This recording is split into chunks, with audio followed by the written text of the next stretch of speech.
democracy is stronger because we have continued to define ourselves and refuse to be distracted. No individual is there forever, but there is no term limit on values, institutions, or progress. Now, there is no term limit on progress, but should there be one for presidents? For decades, many African leaders have received criticism from mostly the West on their refusal to step aside after 2 terms. But are these criticisms warranted? Some countries have descended into violence around the issue. Others have seen great success. But limited presidential terms does not necessarily make a country democratic.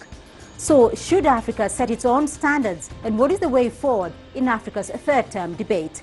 I'm Beatrice Marshall. Welcome to Talk Africa.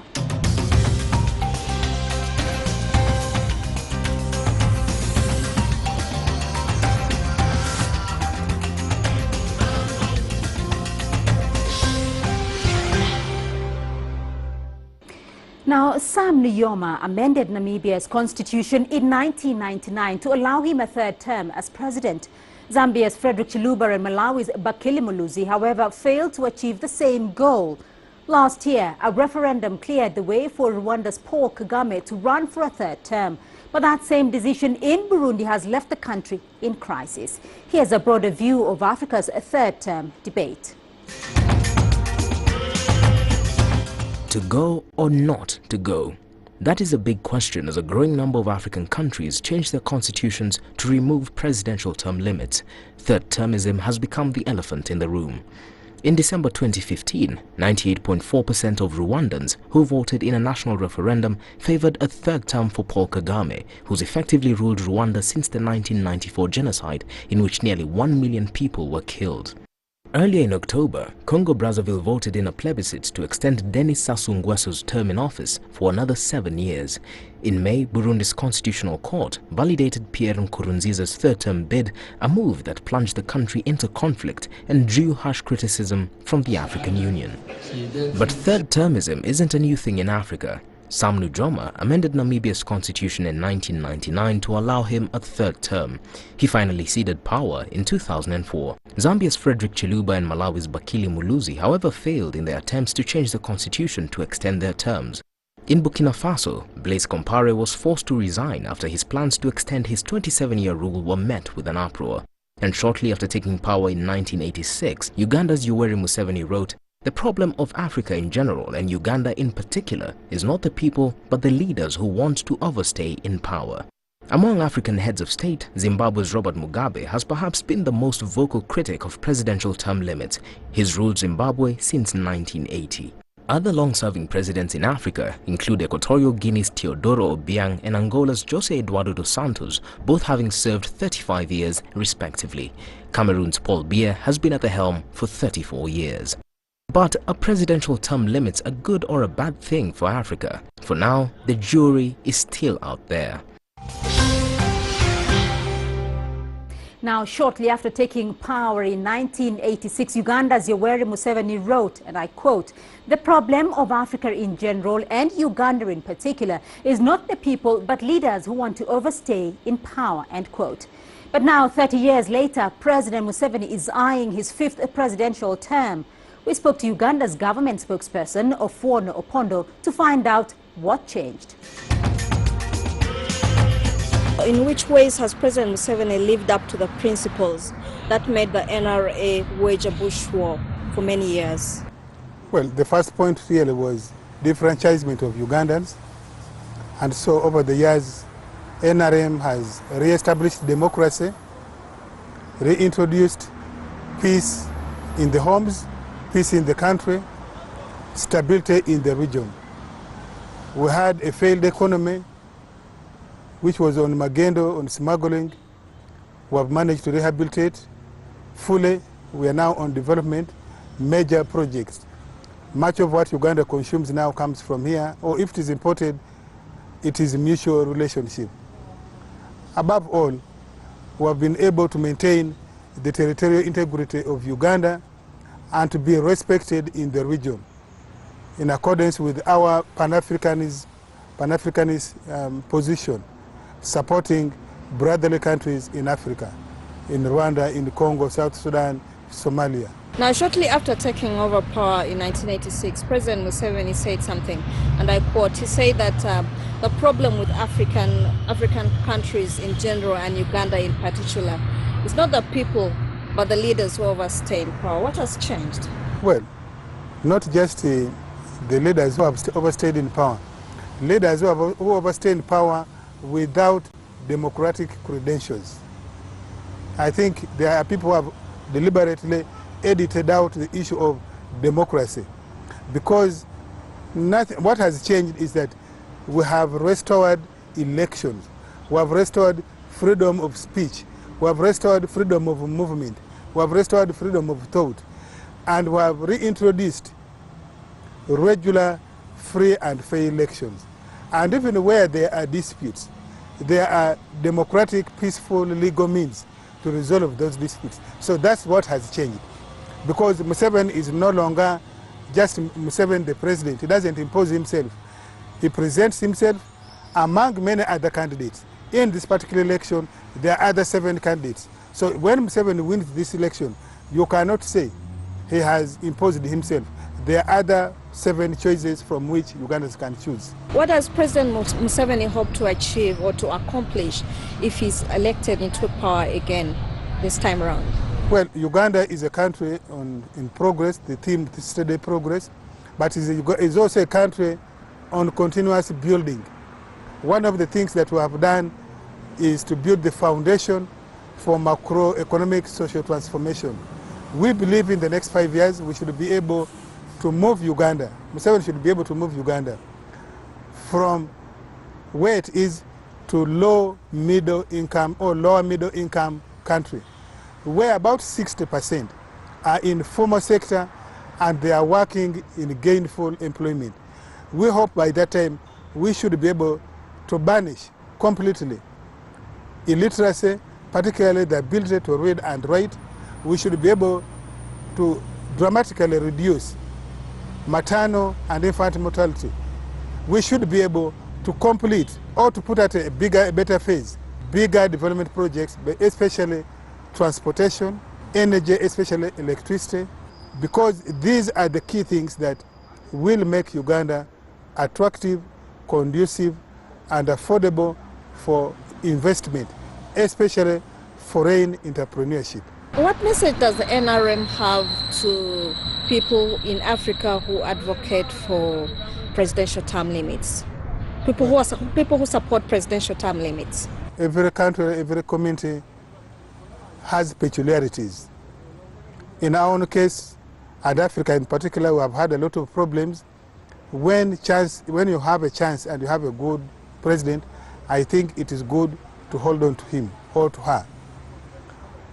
Those who say so don't know about Africa. The African countries where there are term limits, but they are not any different from Uganda. Tanzania is one case, Zambia is another, Malawi is another. In terms of per capita, in terms of literacy levels, in terms of infant mortality, in terms of maternal mortality, in terms of GDP growth, in terms of urbanization, they are no better than Uganda. They have term limits. Europe, which does not have term limits, many of them, what is critical is the enlightenment of the leadership. What is it that you are doing for the people? And are people free to remove you or not, democratically and peacefully? So we would advise those to always remember that every country has unique peculiarities. That was my next question. As you say, every country has unique peculiarities. But you remember President Museveni scrapped the term limits in Uganda? Well, Museveni didn't scrap. Parliament did scrap. Even if Museveni had wanted to scrap, and members of Parliament didn't agree with him, or indeed, the onus should be on opposition parties, people who challenge him, to go and concentrate their efforts, much of their effort, in ensuring that they elect majority of members of Parliament from opposition parties so that they can hopefully restore a term limit. If that is what is affecting them most, if that's their real affliction, they should go and campaign vigorously for opposition candidates to beat the majority in the next parliament. But as is, we are afraid they are out of time. Well, we're going to take a short break here on the program, but when we come back, my expert guests will help unpack Africa's third term debate. To stay with us. What I know is that there are also many other countries where heads of state, when they've finished their mandate, they leave and another person comes. So I think we must really commend those countries and to see that where that happens, there tends to be peace. So why do we want to do things that are going to compromise peace? Well, that was the African Union Commission Chair, Nkosazana Dlamini Zuma, giving her views on Africa's third term debate. Welcome back to Talk Africa. Now, to help unpack the issue further, I have expert guests standing by in Johannesburg. Paul Graham, he's a senior advisor at the Afrobarometer. In Lagos, Dr. Ola Bello, he's the Executive Director of Good Governance Africa. And in London, Paul Melly, he's an Associate Fellow of the Africa Program at the Chatham House. To you all, thank you very much for joining in the conversation. Dr. Bello, in Lagos, let me start off with you on this conversation and start off with a comment by President Paul Kagame of Rwanda. He says of third-term limits, our democracy is stronger because we have continued to define ourselves and refuse to be distracted. But there is no term limit on values, on institutions, and on progress. Are we taking this third-term debate on African presidentials a little bit too far, do you think? Well, I think it's a healthy debate to have. And when President Kagame talked about the significant socioeconomic progress that the country is recording, very much in the context of a political system that many think is not as open as it should be, I think those who worry about this sort of stance and who come out very clearly against, the spreading cancer, I would call it, of totemism that we're seeing right across many contexts in Africa. I think this is a debate we must have. To my mind, development and security are essential for Africa. Unless we get governance right and make it more inclusive, I think we will not be able to reap the dividends of security in Africa. Neither would we be able to stand up and be counted as one of the developed and, in fact, advancing parts of the world. So it's all well and good for President Kagame to say, oh, thank you, we're doing good here. But what we would like to see in countries like Rwanda and elsewhere on the continent is greater political inclusion. Right. Having one man sitting at the top for so long, I think hardly conducive to that. I'm going to come to you, Paul Graham, though, in Johannesburg. Are we putting, though, the whole question of democracy and governance, as Dr. Bello has put it there, are we putting that too much at the expense of stability, economic development, and saying, oh, well, we do need to look at this term limit? Look, the problem that Mr. Kagame will face, as well as others, is that the longer you stick around, the more the systems around you will atrophy, the more policy will become personalized, the more state institutions will weaken. So if he and others are looking to build strong states in which development can be sustained, then they really need to think much harder about spreading leadership and making their whole system open. Sitting there at the top, assuming you're the best person for the job or the best man for the job, ultimately will be unsustainable. Right. Paul Melly in London, what's your view? Well, I think one of the most interesting trends is in the West African region as a whole, where almost all countries in the region, in ECOWAS, are now agreed at government level that there should be a two-term limit. In fact, they actually tried to discuss this and reach region-wide agreement last year, and only Togo and Gambia, where we have long-standing, rather personalized regimes, objected and blocked a possible agreement. And we've got a very striking situation in Senegal now. Last night, President Macky Sall of Senegal called a referendum for the 20th of March, which is where he's going to call on the Senegalese people to endorse a constitutional framework that will set a two-term limit that is irrevocable and that future governments won't be able to change, and which will set the terms at 5 years, except for the 7-year term he is serving at the moment, which he had wanted to reduce, but the Constitutional Council said he had to serve the full 7 years. So you're getting more stability, I think, in the West African region because of the limits. All right, you're all in agreement that perhaps there needs to be a limit on the presidential terms there. But Dr. Bello, to you first. Limited term limits does not necessarily make a country more democratic. For Africa, though, should Africa now be looking at setting its own standards? Well, I think what is absolutely essential to emphasize in this debate is that there will never be a one-size-fits-all for all of the different countries in Africa, very diverse political and economic system, multi-ethnic societies, all of them very much striving to find the right balance in terms of the way you frame your constitution. I think that's the first point to emphasize. There is no need to hide away from it.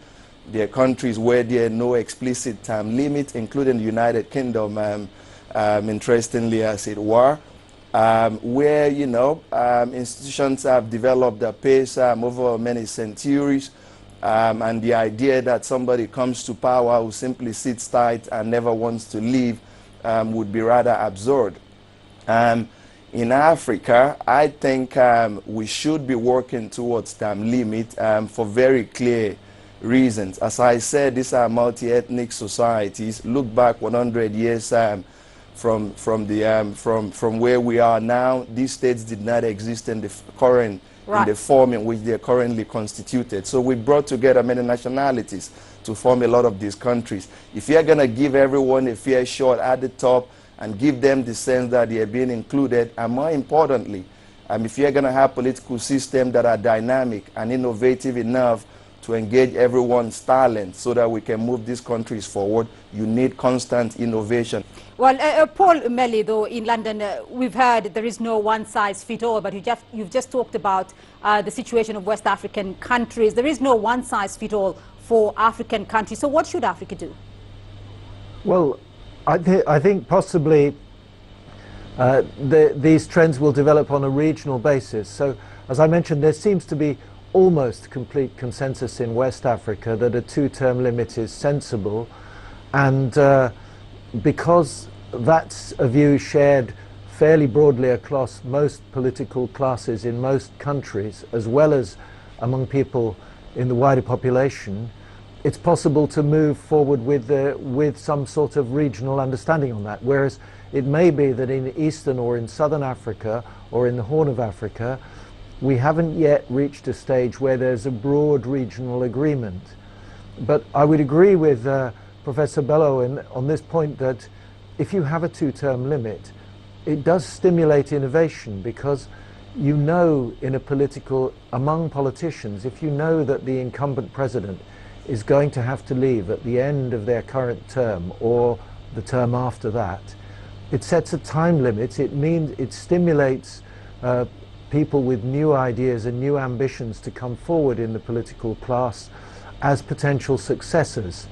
Whereas when you have a very long-serving president who appears to be determined to stay indefinitely, this can produce a sort of stagnation, because people of talent and ability who might have ambitions to lead their country instead may think, oh well, I'll take a job abroad or go and join the UN or the World Bank or something like that. So it can have a stagnating effect, a suffocating effect on the development of political talent if you don't have a term limit.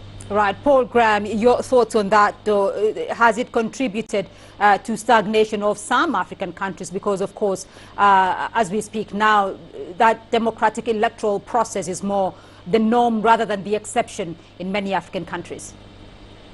One of the challenges is that the people who stay around a long time also start to have an influence within the AU and within the regional economic communities out of proportion to their necessary legitimacy. And that does have an impact on the debate across the continent.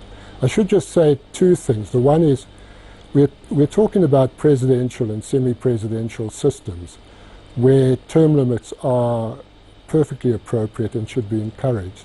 And then some countries in Africa which have really parliamentary systems. And those are the only countries that you can compare with the parliamentary system in Britain. So it's disingenuous to have an argument that certain countries don't have term limits. They also don't have presidential systems. There's two norms that we think are important. The first is the African Charter on Democracy, Economics and Governance. And that does not specify, it merely deals with democratic principles. The other norm is the views of citizens.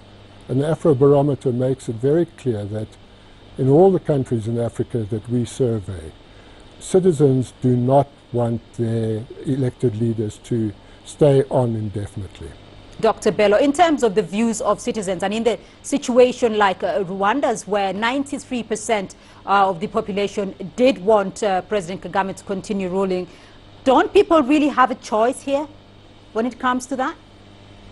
I think what's fairly clear to me is that, you know, if you can show me one example of an African Lee Kuan Yew or even an African Deng Xiaoping, I will sign off on the idea of third term in office for many of the sitting African presidents.